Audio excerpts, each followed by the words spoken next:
Hello students. So in last sessions we learned the what is the meaning of basic salary, DNS alliances, fees, commission, bonus, and commission, advance salary, and all. In these sessions we're going to be learn what do you mean by gratuity. Okay, I think you already heard about what do you mean by gratuity, right? As an employee, we're going to be getting some kind of gratuity if he is at the time of an retirement. So I will going to be explain what is exactly meaning of an gratuity. So gratuity is nothing but it is a extra amount or it is a gracious amount which is paid by the employer to an employee for his good service rendered in the organization. That is called as a gratuity along with his basic salary. So every at the end of the time of an retirement, you will going to be providing a lump sum amount to the employee for his good service rendered in the organization, for in order to appreciate that particular employee for during too many years he served for that particular organizational growth in order to achieve the objectives. So that's why you will going to be pay the gratuity.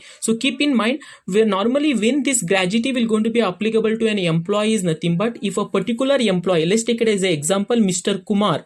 Okay, Mr. Kumar is working in a Infosys company continuously 5 years, then only is eligible to claim the is come under the eligible for gratuity. Okay, for example, he is working only for 3 years or 2 years, now he is not eligible to claim as a gratuity under any kind under income tax. He is not eligible only. So yeah, if you want to come under gratuity, if you want to eligible for gratuity, means you have to work for more than at least 5 years or more than 5 years. That is the meaning of gratuity you are eligible. And keep in mind, any kind of gratuity if you are received by during the services only. For example, I have 20 years of services, but after 10 years only I will going to be withdraw the entire amount whatever contributed towards the gratuity by the employer. So during the services only, if you are withdraw the gratuity amount whatever it is deposited, it is a fully taxable. Whether it is a government employee or non-government employee, it is a fully taxable. But if you withdraw any kind of gratuity at the time of retirement, normally after 60 years if you withdraw that gratuity amount, means so for government employee it is a fully exempted, so no need to pay any kind of tax to the government. But in case of non-government employee, it is a taxable, it is a fully taxable, it is not an exempted, but he can claim up to 20 lakh rupees as a exemption. So he can claim up to 20 lakh rupees as a exemption. So remaining amount, if he is earning more than that, he has to pay the tax to the government. For example, Mr. Jaisima is working in a Oxford College of Business Management. He is earning this gratuity of nearly 30 lakh per year. Okay, so here you no need to pay tax on entire 30 lakh, so he can pay only so deduction up to 20 lakh is therefore under income tax under section 10 section 15, like that he can take up to 20 lakh rupees as a exemption. Remaining is a 10 lakh is eligible to pay the tax on this amount. That is called as a gratuity. So gratuity is simple way, it is an extra amount or a gracious amount which is paid by the employer to an employee for his good service rendered in the organization. It is like a lump sum amount paid to an employee. Only it is when it is eligible after 5 years. Okay, so this is with regards to a gratuity. Next come to the pension.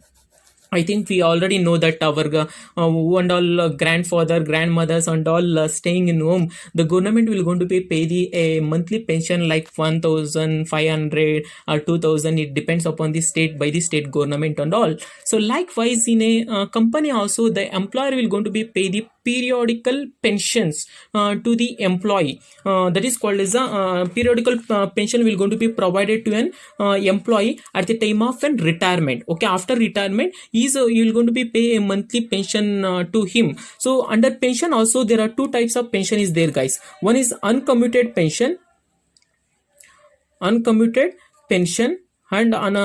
second one is commuted pension. What is the main differences between uncommuted pension or commuted pension is nothing but uncommuted pension is nothing but the employee will going to be receiving the pension monthly wise. Okay, monthly wise he is receiving the pension. So if he is receiving the pension monthly wise, he is eligible to pay tax to the government, whether it is a government employee or non-government employee. That is called as a uncommuted pension. What do you mean by commuted pension is nothing but you will going to be not receiving the monthly pension, you will going to be receive the lump sum amount by ignoring the monthly pension. That is called as a commuted pension. Okay, once again I will going to be repeat, uncommuted pension is nothing but if a employer is paying any kind of pension, so if I am receiving the monthly wise, okay, so that's pension is called as a uncommuted pension. Whether it is received by uncommuted pension, if it is received by the government employee or non-government employee, it is a fully taxable. Okay, but if it is a commuted pension is nothing but I will going to be receiving the lump sum amount instead of getting the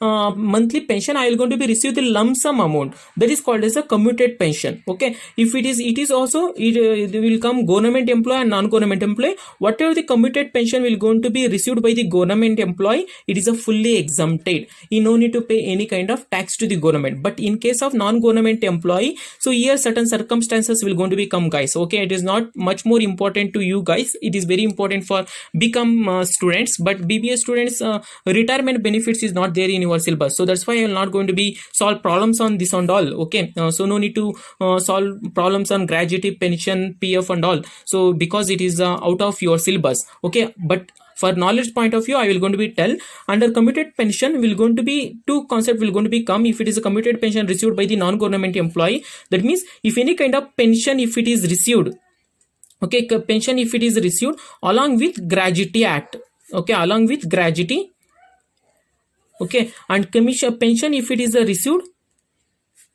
without gratuity. Okay, so this is the circumstances will going to be arises in the organization. For example, if I am receiving the gratuity along with pension also, there is a deduction of up to 1/3 of deduction you will going to be get under the whatever the pension you are receiving, up to 1/3 of the full pension will going to be get as a deduction. If you are receiving the only pension without gratuity, you can claim only 1/3 of the 1/2 of the full pension. Like this deduction will be there, but it is not much more very important for your exam point of view. So simple pension, you keep in mind, it is a periodical payment which is paid by the employer to an employee for his services rendered in the organization. Either here two things will going to be there. One is uncommuted pension and commuted pension. Uncommuted pension is nothing but the employee will going to be receive the pension like monthly wise. It is a taxable whether it is received by an government employee or non-government employee. But in case of an commuted pension, so it is a taxable only.